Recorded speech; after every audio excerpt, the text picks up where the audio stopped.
Smackdown, ladies and gentlemen. You know, I saw the Sled Daddy's video, has Smackdown become the A show?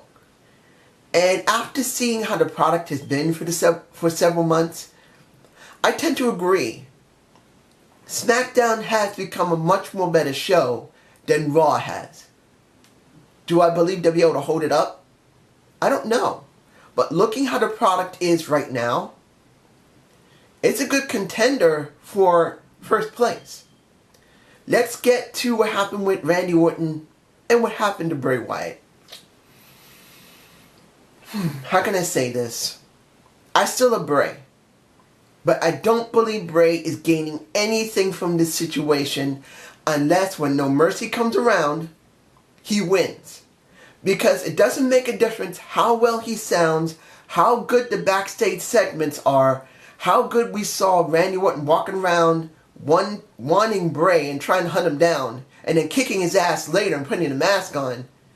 In the end, unless Bray Wyatt wins and then moves on to someone else and wins, this means nothing. As nice as it looks. So let's move on to the 8-man tag. I love the Usos. The new music, the new ring attire. It's a throwback to when they came in 2010. Now, does that sound like they shouldn't be like that? No, it actually helps them. They've been the same thing for a while now. Sorry. And I believe it was their time to change. I'm sure Jimmy and Jay said, you know what, we're done with this. We need to change. And they have. I enjoyed seeing them kicking the ass of everyone, and then Jay's the one who won in the match. I believe it was Jay or Jim. No, was it Jay? It was Jimmy. My mistake. It was Jimmy who won. No problem with that.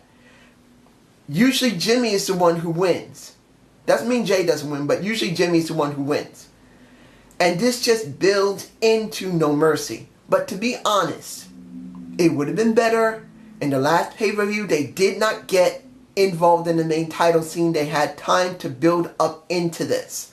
Because that loss they had to Rhino and to the Heath Slater, the one-man brand. Ow. Sorry, my hearing's still messed up. But you get my point. I truly believe they didn't need to job in the last pay-per-view. They didn't need it. But now, this is what we got.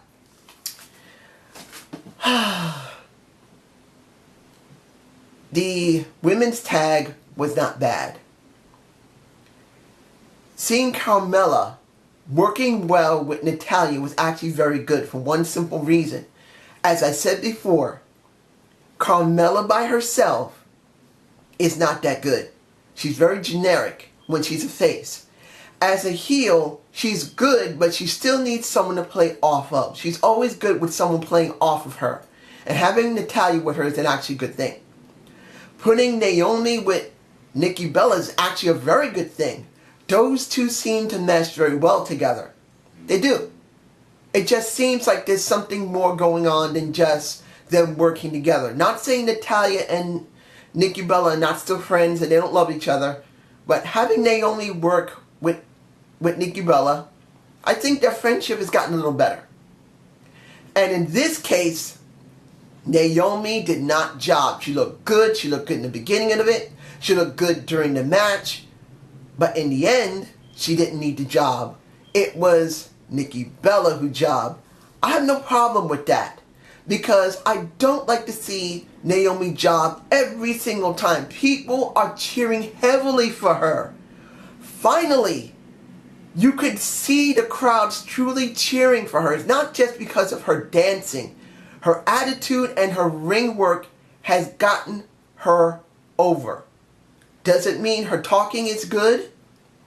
She still needs work. If she becomes women's champ, she'll get more time to talk.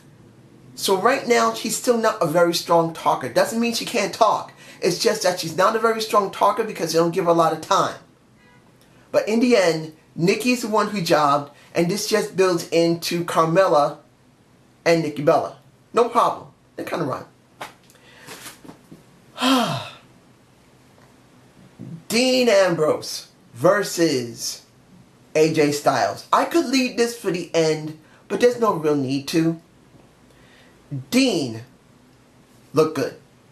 AJ Styles looked good. The one who seemed to be the most focused was John Cena, because now he's saying, I want a legacy. I want 16-time world champ. Okay. Does it mean I like it? No. Particularly that he destroyed them. At the very end of their match was over. AJ won because of interference because of John Cena. Interference because AJ hit John Cena. Then Dean Ambrose hit John Cena. And then John Cena bothered Dean Ambrose. And then Dean Ambrose lost. It's not the point about all that. It's the point that John AA'd AJ, AA'd Dean. And in the end, he's the one who's standing tall. Does it mean it's a bad thing? No, because then, well, yes and no. It's an okay thing, because you can't make John Cena that weak. You can't telegraph it 100%. But unfortunately, they did. John just looked like he's going to win. Now, after all this time that John has not really been in the main title scene, he has been in the lower titles, some people will say, you know what, I'm fine with that. John Cena looks good. It actually looked like this time it would work. But here's the thing. John Cena has been champ for a very long time. Yes, I understand they want to break Ric Flair's title run. And to be honest, the one who has the most titles in history is Jerry the King Lawler.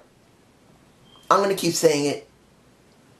I know this is the WWE thing, but Jerry is the one who has the most titles in history. 125. And for me, that's how I see it. But when it comes to John, it's a smart thing to do, but a bad thing to do. Smart thing. John Cena's 50-time champ. Make it look like he could win. No problem. Bad thing. AJ doesn't need the job. Dean Ambrose doesn't need the job at all. Both of them don't need the job to John Cena. He beat them both clean. He does not need to win it no mercy. His legacy is already cemented as 15-time. He could win it another time other than this. I'm not saying I want to see him as champ, but I'm not surprised that he won't become champ eventually before he retires. There's a good chance he could become a 20-time champ. 5 more runs in him. You never know. So that's just how I feel about it. Finally, the most important thing. Career versus title. Dolph finally went there.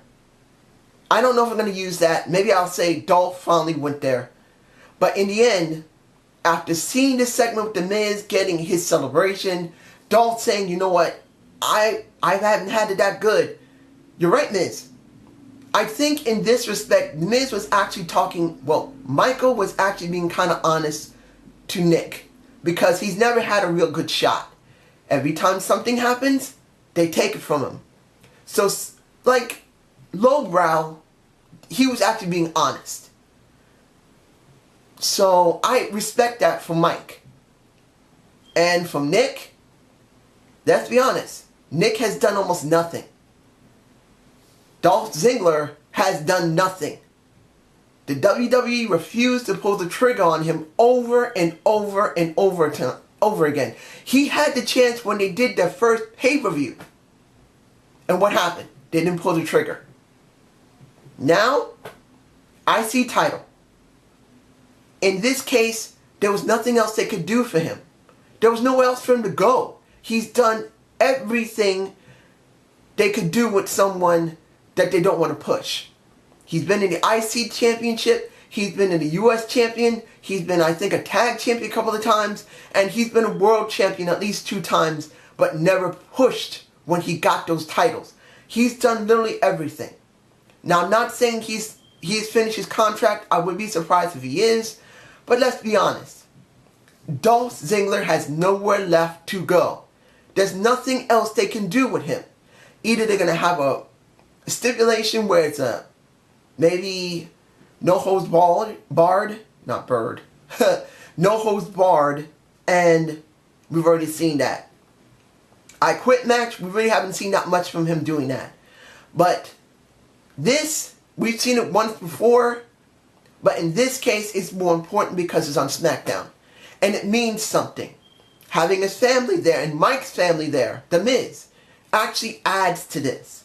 So when this No Mercy comes around, this will mean something. But does this mean something for Dolph in the future? No. As long as he's not in the world title scene, it means nothing. And to be honest, I'm not 100% interested in this unless I find out his true contract is up and he's actually leaving the company, which I believe he should do. He's done in the WWE. They don't want to push him. They don't want to do anything with him. They don't want to test to see if he can move merchandise. They don't want to see if he can bring people into the arena. They don't want to see if he'll actually give ratings. They don't want to do it. So this is it.